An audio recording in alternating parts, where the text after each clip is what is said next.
Hello and welcome. Today we're going to walk through a really fascinating case study. It's a look at one complete S&P 500 cycle, documented from beginning to end using a proprietary system called the market DNA method. So think of this as a documentary. We're going to follow the entire journey, phase by phase, from the initial setup to the final outcome. Okay, so here's how we're going to break this down. First, we'll get a quick introduction to what this market DNA system is all about. Then we'll dive right into phase one, which covers the initial entry and the game plan.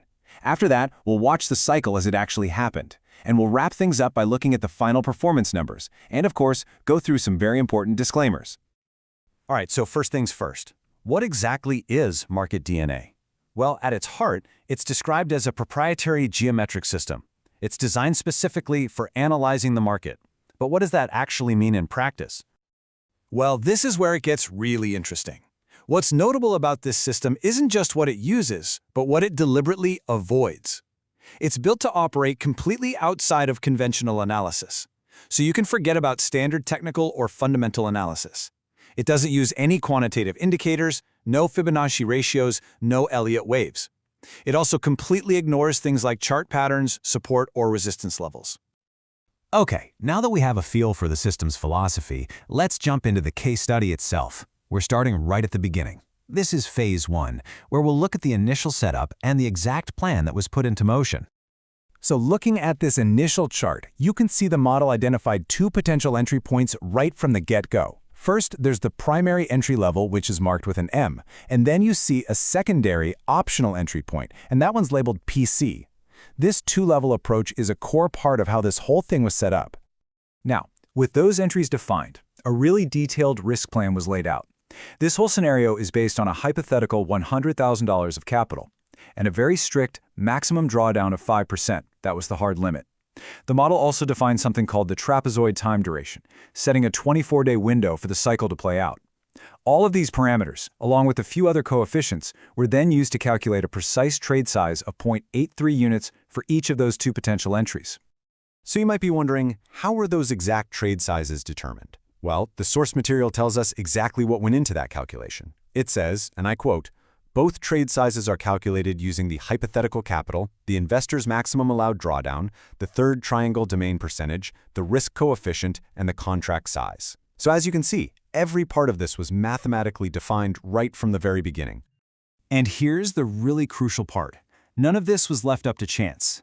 Before the cycle even started, a full plan with specific exit targets was already mapped out. You can see three clear price targets here. Each one is tied to a specific geometric point in the model: the mirror line, apex N, and the trapezoid top. And based on these targets, the plan projected a total profit of $2,124, which works out to an expected return of 2.12% for this specific cycle. Okay, so the plan was set, the parameters were locked in, now is time to see what actually happened. Let's watch the cycle in motion and see how the price interacted with the model's geometric structure in real time. The first major event took place on January 23rd. After a small dip that actually activated that second entry point, PC, the price turned around and started to climb. And as you can see right here, it made direct contact with a predefined geometric line called the mirror delay.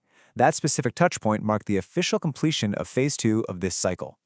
Then, just 3 days later, on January 26th, we hit the next milestone. The price continued up and reached the geometric point labeled apex N. Now, if you remember the original plan, this was the designated safe exit target for the second position, the one that was opened at PC. And with that, phase three was concluded. And that brings us to the end of the cycle. This is phase four, the moment of truth, really. It's where we get to compare the initial plan that was laid out at the very beginning with the final, actual results. And here it is, the final chart. On January 28th, the price did exactly what the plan projected for the final target. It reached the upper boundary of that predefined trapezoid structure. That contact right there marked the successful completion of the entire cycle. So, let's look at the final scorecard and put the plan side by side with reality. The expected return was 2.12%, and the realized return was exactly 2.12%, a perfect match. The plan allowed for a max drawdown of under 5%, but the actual drawdown was just 1.08%. And maybe the most impressive part, the cycle was projected to take 24 days, but it was all wrapped up in just 9. All right, before we finish up, it is absolutely essential that we go over some important disclaimers. Please listen to these carefully, as they provide crucial context for everything we've just seen. Please take careful note of the following. First, and most importantly, this is not financial advice. Also, the model's rules strictly prohibit using leverage above 10. You should never, ever invest essential personal funds. The analysis you see here is purely for documentation and public verification. And finally, any risk management must strictly follow the individual user's own instructions and risk tolerance. So we've just walked through one single meticulously documented cycle from beginning to end. What this case study shows is a plan that was created and then followed precisely, leading to a very specific outcome. And that naturally brings us to a final, really important question to think about. What does a framework like this suggest about repeatability and its potential for future application? That's a key thought to consider as you explore the public documentation for yourself.